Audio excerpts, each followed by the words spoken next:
আপনি কি জানেন মানিব্যাগে কী রাখলে ধনসম্পদ বাড়ে? চায়ের সাথে কী খেলে শরীরে দ্রুত রক্তের প্রভাব পূরণ হয়? শনিবারে কোন রঙের পোশাক পরে কাজে গেলে সাফল্য দ্রুত আসে? কোন দিকে মাথা রেখে ঘুমালে আয়ু বাড়ে? বন্ধুরা, এই সকল প্রশ্নের উত্তর জানতে হলে ভিডিওটি স্কিপ না করে প্রথম থেকে শেষ পর্যন্ত দেখুন এবং ভিডিওটি পছন্দ হলে অবশ্যই চ্যানেলটি সাবস্ক্রাইব করে আমাদের পাশে থাকুন। চলুন ভিডিওটি শুরু করা যাক। দইয়ের সাথে কোন ফল খেলে মারাত্মক ক্ষতি হয়? মিষ্টি ফল, স্বাদহীন ফল, টক ফল নাকি তিতা ফল? সঠিক উত্তরটি হলো টক ফল। টক ফল। দইয়ের সঙ্গে টক ফল খাওয়া উচিত নয়। দই ও টক ফলে পৃথক পৃথক এনজাইম থাকে, তাই এই দুটি একসঙ্গে খেলে হজমের সমস্যা দেখা দিতে পারে। রাতে টক দই খেলে কি ক্ষতি হয়? সর্দি কাশি, গলা ব্যথা, কোষ্ঠকাঠিন্য নাকি সবগুলোই?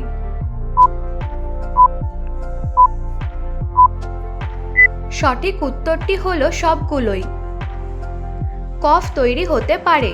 আয়ুর্বেদে আরও বলা হয়েছে রাতে দই খাওয়ার ফলে শরীরে অতিরিক্ত কফ তৈরি হতে শুরু করে।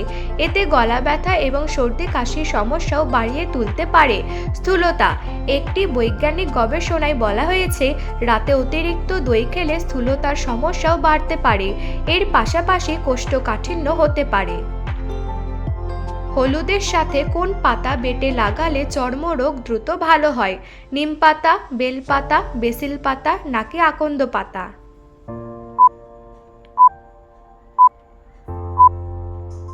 সঠিক উত্তরটি হলো নিম পাতা।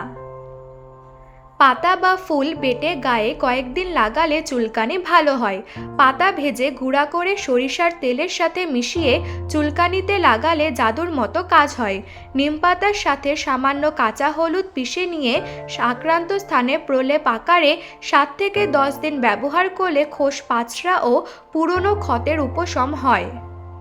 শনিবারে কোন রঙের পোশাক পরে কাজে গেলে সাফল্য আসে?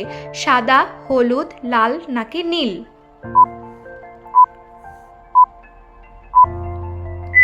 সঠিক উত্তরটি হলো নীল। সাধারণ জীবনে রঙের অনেক গুরুত্ব রয়েছে। জ্যোতিষশাস্ত্রে দিন এবং গ্রহের দিক সহ রঙও মানুষের জীবনে গভীর প্রভাব ফেলে, তাই শনিবারে নীল রঙের বিশেষ গুরুত্ব রয়েছে। এই রঙের পোশাক পরলে মানুষের জীবনে শুভ প্রভাব পড়ে, তাই শুভ প্রভাব পেতে হলে নীল রঙের পোশাক পরা উচিত। কোন দিকে মাথা রেখে ঘুমালে আয়ু বাড়ে? পূর্ব দিক, পশ্চিম দিক, উত্তর দিক নাকি দক্ষিণ দিক?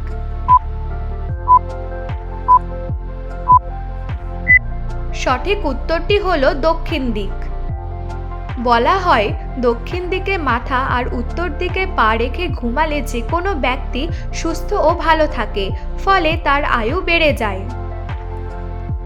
চায়ের সাথে কি খেলে শরীরে দ্রুত রক্তের প্রভাব পূরণ হয়? দারুচিনি, মুড়ি, আদা নাকি গুড়?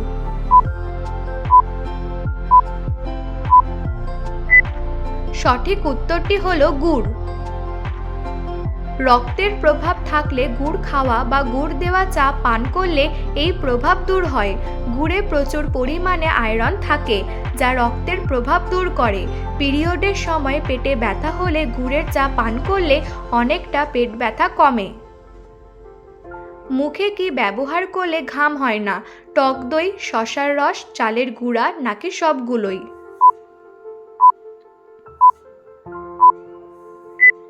সঠিক উত্তরটি হলো সবগুলোই। মুখে অতিরিক্ত ঘামের কারণে তৈলাক্ত ভাব দূর করতে চালের গুঁড়ার সঙ্গে টক দই ভালো করে মিশিয়ে নিন। এটা মুখে লাগিয়ে 5 মিনিট অপেক্ষা করুন। ঠান্ডা জল দিয়ে মুখ ধুয়ে ফেলুন। সপ্তাহে 2 বার ব্যবহার করুন। নিয়মিত শসার রস ব্যবহারে ত্বকের অতিরিক্ত তৈলাক্ততা দূর করে ত্বকের স্বাভাবিক আর্দ্রতা ধরে রাখে।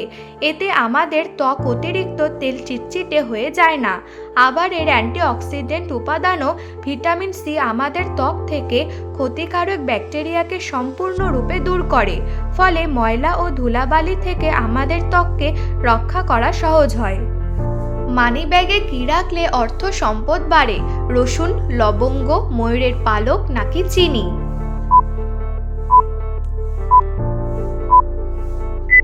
সঠিক উত্তরটি হলো রসুন।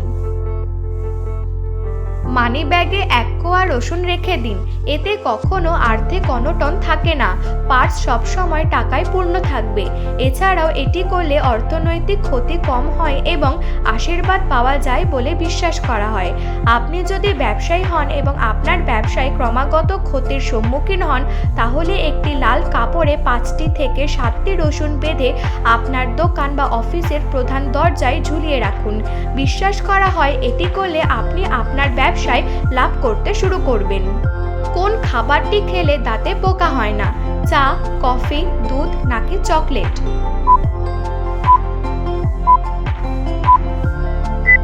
সঠিক উত্তরটি হলো দুধ। কোনটি এমন পদার্থ যা কখনোই নষ্ট হয় না? মধু, দুধ, দই নাকি ঘি?